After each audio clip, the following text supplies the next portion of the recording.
तो आज जो हम कहानी सुन रहे हैं वो है एक retired truck driver Sanjay Kadam की। हम उनके जीवन की उस एक रात को देखने जा रहे हैं जिसने सचमुच सब कुछ बदल कर रख दिया।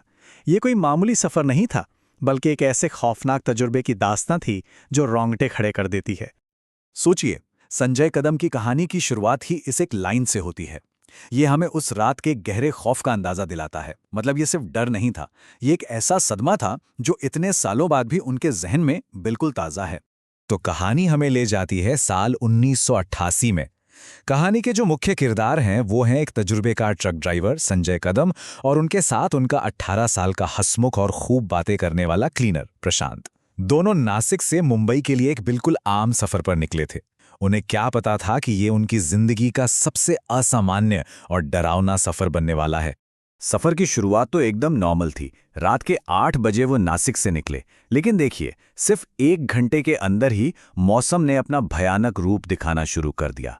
तेज हवाओं के साथ इतनी जोरदार बारिश हुई कि उन्हें मेन रोड छोड़ना पड़ा, और देखते ही देखते वो एक अनजान रास्ते पर बुरी तरह खो चुके थे। लगातार हो रही बारिश से बचने के लिए उनकी नज़र एक पुरानी 2 मंजिला इमारत पर पड़ी। टूटी खिड़कियां, घना अंधेरा, वो जगह बिल्कुल वीरान लग रही थी। लेकिन उस तूफानी रात में वही उनका एकमात्र सहारा थी। उन्होंने ट्रक को इमारत के पोर्च में पार्क कर दिया।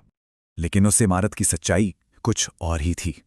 जैसे ही प्रशांत ने टॉर्च की रोशनी में दरवाजे पर लगा एक पुराना बोर्ड पढ़ा, उनके तो होश ही उड़ गए। वो कोई आम बिल्डिंग नहीं, बल्कि एक पुराना बंद पड़ा पागलों का अस्पताल था। ये जानते ही उनके रोंगटे खड़े हो गए और उन्होंने फैसला किया कि वो रात ट्रक में ही गुजारेंगे। ट्रक के अंदर उन्हें लगा कि वो अब महफूज हैं, पर उन्हें क्या पता था कि ये असली खौफ तो अब शुरू होने वाला था। अजीब घटनाओं का एक सिलसिला जो अब रुकने वाला नहीं था। रात के करीब 12 बज रहे थे। तभी संजय की नजर ऊपर की मंजिल की खिड़की पर पड़ी। वहां एक पल के लिए रोशनी चमकी, जैसे किसी ने टॉर्च जलाई हो। पहले तो लगा कि शायद बिजली कड़क रही है, लेकिन जब रोशनी दोबारा दिखी तो उनका शक यकीन में बदल गया। उस वीरान इमारत में कोई और भी था।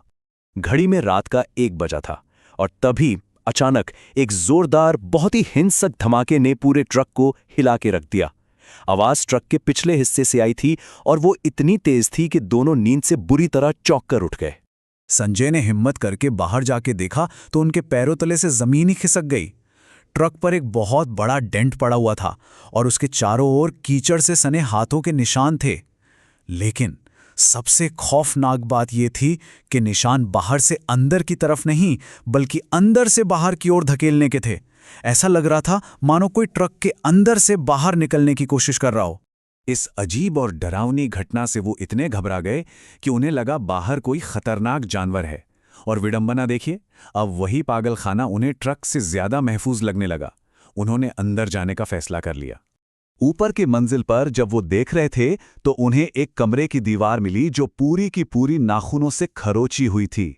सैकड़ों लकीरें, और उन लकीरों के बीच मराठी में एक दिल दहला देने वाला वाक्य लिखा था, मला सोडा मी वेड़ा नाही, जिसका मतलब है, मुझे छोड़ दो, मैं पागल नहीं हूं। इसे देखकर वो इतने डर गए कि फौरन वापस नीचे आ गए। रात के करीब 2 बजे दोनों ने तय किया कि वो रिसेप्शन काउंटर के पीछे ही सो जाएंगे। लेकिन जब रात के 3 बजे संजय की आंख खुली तो उन्होंने देखा कि प्रशांत वहां नहीं था। वो बिना कोई निशान छोड़े गायब हो चुका था।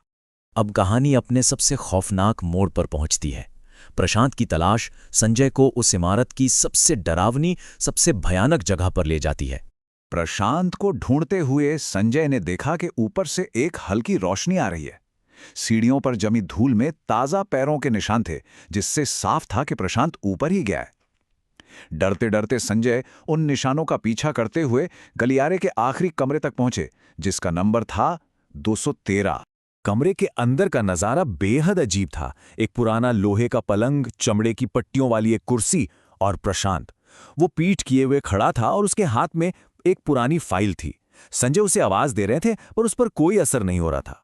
जब संजय ने प्रशांत के कंधे पे हाथ रखा तो उसने एक बूढ़े थके हुए आदमी की भारी आवाज में दोहराया, मी वेढ़ा नहीं, मला सोडा। और जब वो पलटा तो उसकी आंखें पूरी तरह सफेद हो चुकी थीं, पुतलियां गायब थीं। ये वो पल था जब डर अपनी सारी हदें पार कर गया। प्रशांत की हाथ से गिरी उस फाइल ने उस रात की सारी घटनाओं को एक बहुत पुरानी दुखद कहानी से जोड़ दिया। उस फाइल में उस रात का सबसे बड़ा राज छिपा हुआ था। फाइल एक मरीज की थी जिसका नाम था रघुनाथ मोरे। उसे हिंसक होने की वजह से इसी कमरे यानी 213 में खास निगरानी में रखा गया था।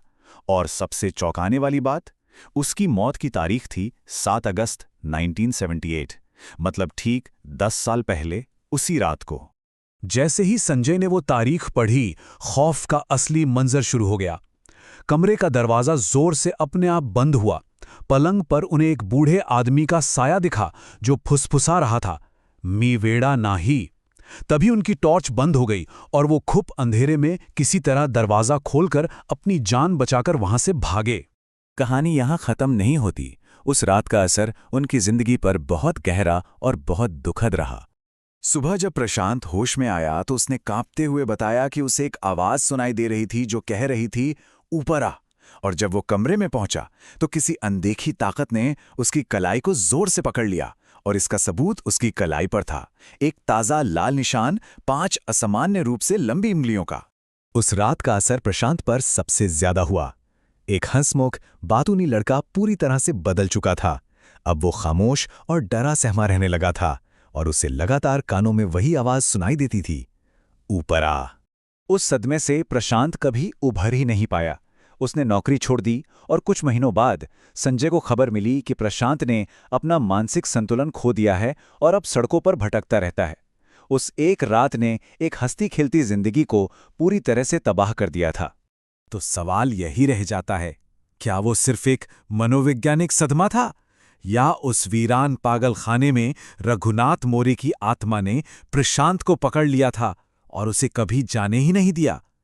ये एक ऐसा सवाल है जो उस रात की तरह ही शायद हमेशा अनसुलझा ही रहेगा।